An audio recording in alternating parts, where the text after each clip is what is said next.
Hi there, welcome to topic 5. We're talking about binomial distributions in probability now. You are going to want a calculator for this section because a lot of these numbers turn out to be pretty large, and this will help. Okay, let's first talk about the definition of binomial probability. It is a distribution that is used whenever you're measuring the probability of an event that only has two mutually exclusive outcomes. So some examples of that would be if you're measuring if something or someone is a girl or a boy, if you have an answer yes or no, if you have heads or tails, anything else that has really only two choices, and if one of them is drawn, the other one can't be drawn, mutually exclusive. Let's just jump into some of these and see if we can find the pattern before we actually just go straight into the formula. So here I have a question about tossing a coin. What is the probability that the first 3 tosses is heads when you toss a coin 5 times? Note that we're just asking about the first 3. That means that we don't really care about the last 2. They could be heads too. They could be tails. But the first 3 of them have to be heads. So I'm picturing our event is heads, heads, heads, and then something and something that I don't really care about. We need the probability that you draw heads. On a coin, if there's 2 possible outcomes, heads or tails, and let's suppose this is a fair coin, that means each of those probabilities is 1 outcome out of 2 possible outcomes. So you've got a chance of 1/2 of doing that first thing, and then a chance of 1/2 of doing the next thing, and then a chance of 1/2, and I'm multiplying because we're saying and, heads and heads and heads. We need all of them. It's not an or, which would be plus.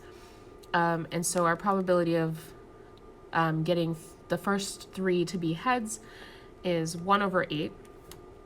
That could be more strict if we said the only heads that we got was the first 3 times, because that case we're implying that the last 2 had to be tails, in which case we have to multiply those probabilities as well, and they're all 1/2 because the probability of getting tails is equal to the probability of getting heads as long as you're working with a fair coin. And so in this case, our probability would be 1 out of 32. So it changes dramatically with how specific you are. But we were just asking about the first 3. What's the probability of getting 3 heads in a row in that same scenario? So if we're tossing that coin 5 times, this time we're not specifying that it needs to be the first 3 that you get in a row. So it can be kind of placed anywhere. So I would consider heads first, or maybe second, or maybe the last 3. Any of those 3 possible outcomes would be okay with this question. And again, we have to measure the probability of each of these scenarios happening, and it's going to be the same as what we talked about here at the top. Heads, heads, heads, tails, tails is a probability of 1 out of 32 because each head or tail has a 1/2 chance of happening. Each one is a probability of 1 out of 32.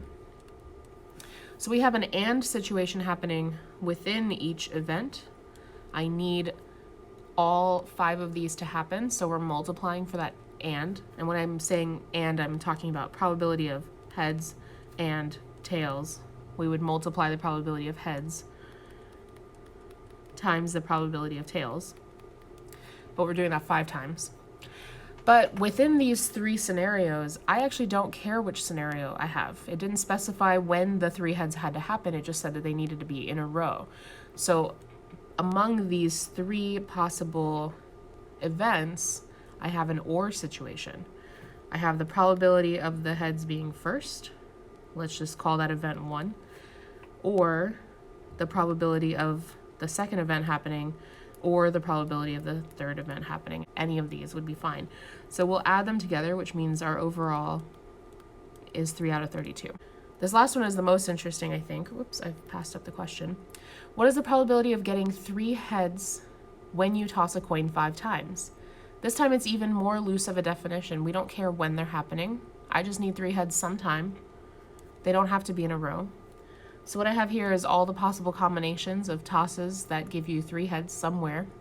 I've counted and double checked with my calculator, so I'm sure these are all of them. And we're trying to compare, like, what is the probability of any of these happening? So using the same logic we had before, we know that one row is a chance of 1 in 32 for that exact row to happen. But there are 10 rows total here, and any one of these is okay with me. So you're doing an or probability, because any of these or a different row will be fine, and they will all give us what we're looking for. So we would do probability of this row plus probability of this row plus probability of this row, on and on 10 times. So I'm just going to write it as 10 times the chance of one of the rows, which is the same thing as 10 times the 1/2 raised to the power of 5, because that's how we got the 1 over 32 in the first place. And that is 10 out of 32, or 5 out of 16. Now what we did in that last problem is exactly a binomial distribution, but we haven't seen the actual formula yet. If you're familiar with binomial expansion, which we use in algebra to expand binomials, we're actually going to use the exact same formula that we use to find each of the terms in that expansion. The beginning of that expansion looks like this.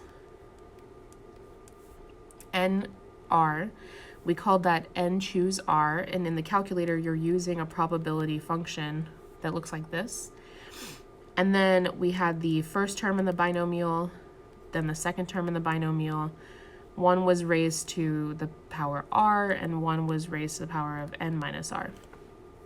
That's exactly what we're using here, where n choose r means how many total possible events are going to happen, in this case 5 coin tosses, and r is how many of those events match what you're hoping for. In this case we wanted 3 heads, so this scenario I would use 5 coin tosses, 3 of which are heads. A is the probability of that event happening. This is the good probability, the thing that we're looking for. In this case 1/2, because the probability of getting heads is 1/2. We raise that to the power of the number of events that we're looking for. B is the probability that the thing you're hoping for doesn't happen, which was tails in this case, and that also had a probability of 1/2. And then you raise that to the power of n minus r, so this time that would be 2. And if you look at that multiplication there, the 1/2 to the power 3 times 1/2 to the power 2 happens to reduce down to 1/2 power 5. That won't always happen because the probabilities won't always be equal, but it was in this case. And then 5 choose 3. So in your calculator, you can do this by going to math, over to PRB for probability, and then down to NCR for n choose r. So your screen on your calculator should say 5 NCR3, and that will give you 10, you'll see. So that builds up to the probability that we found by hand, but it helps because writing out all 10 of those was a little challenging. I could not figure out which ones I was missing. I knew I needed 10, but this gives you an algebraic way to get the exact number of combinations without having to write all of them down. There is a way to do that by hand. The formula for NCR is n factorial divided by r factorial, also divided by n minus r factorial. So I could calculate it by hand if I needed to, if I know that formula, or you can use your calculator when the numbers get big. All right, let's try applying that probability to the next set of questions. So we're still looking at that same scenario for just a moment. Suppose that the coin this time isn't fair. Maybe heads has a higher chance of landing than tails, so we have a 60% probability for heads. What's the probability of getting 3 heads and 5 tosses this time? Same question, different probability. So if we're going to use that same idea of binomial distribution, n choose r times the probability of landing heads raised to the power of how many times we want that to happen, times the probability of landing tails to the power of however many events are left over. So in this case, 2 tails, 3 heads. So let's set that up. We've got 5 total tosses, 3 heads. The probability of heads this time is 0.6. And the probability of tails would have to be 0.4 because they're mutually exclusive and they must add up to 1. Okay, so we're going to do this in the calculator. We've already done 5 choose 3 and found that that's 10. 0.6 to the power of 3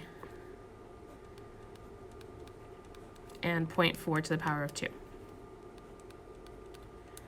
And now multiplying all of that together is going to give us the probability that we get 3 heads in 5 tosses. And it should be larger than our last probability because the heads has an advantage in this case. So let's find out. Okay, it looks like in this case, we have a 34.56% chance of getting 3 heads somewhere in 5 tosses. The order does not matter. Comparing that to our last one when the heads didn't have the advantage, it was 31.25% chance that we landed 3 heads. So there is a slight uptick in the probability that you'll land 3 heads, and that's because of that unfair advantage. All right, let's check out a different example altogether. In this case, we have a large shipment of light bulbs containing 4% defective bulbs. Maybe that's their company average or something. In a sample of 20 randomly selected bulbs, find the probability that there are exactly 3 defective bulbs. So first we have to figure out what are the 2 mutually exclusive answers to this question, and that is yes defective, no defective. We have a sample of 20 bulbs, which means in the binomial coefficient, the top number is going to be 20. We are randomly selecting and hoping to get 3 defective bulbs. Maybe we're not hoping, but I'm using these words in reference of the probability that we're looking for. We want 3 defective bulbs. Then we need the probability that they are defective, which is 4%. And then we need the probability that they are not defective. This would be like the scenario we aren't looking for, even though really the business would be looking for those. That's going to be our distribution. So now it's just a matter of typing that into the calculator. Again, you would type 20 and then math, PRB, and choose R, 3. And you'll get that the binomial coefficient alone is 1,140. And then I'm just going to go ahead and type all the rest of these in while you do that as well. You can pause the video to have time to do that. Okay, so I got really small numbers for those 2 probabilities of getting defective bulbs and getting working bulbs, but multiplied by the binomial coefficient, I got a pretty small decimal that translated to about 3.64%, which makes sense. It should be pretty low since the chance of getting a defective bulb alone is pretty low. All right, the last 2 scenarios are just variations of these questions where we could ask for more than one probability at the same time. And I just want to make sure we understand the language that they're using. So this time they want at most 3 defective bulbs. The word at most has been used in algebra to represent inequalities, and that's because we're okay with anything less than 3 or even 3, but we're not okay with 4. This is the probability that we have less than or equal to 3 defective bulbs. Well, each term in the binomial expansion is helping us with an individual probability. So I'm going to list out all the individual probabilities that I am okay with, and then we'll find all the binomial distributions for those. So we have the probability that we have no defective bulbs. That would be great. Plus the probability that we have exactly 1. And I'm adding these probabilities together because just like in the coin toss example, we're okay with any of these happening. So it's kind of an or probability. 0 or 1 or 2 or 3 are all fine. So we'll add them together because it gives us multiple chances to get the correct combination that we're looking for. Now, each of these is going to need their own binomial distribution.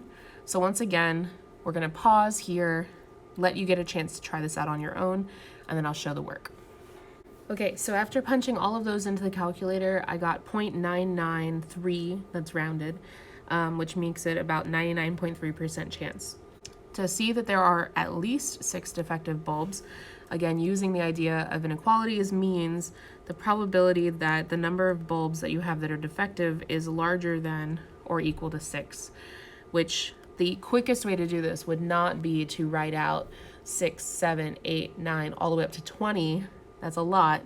If your looking to do more than half of the terms in that distribution, then you should do instead 1 minus the chance that it's not what you're looking for.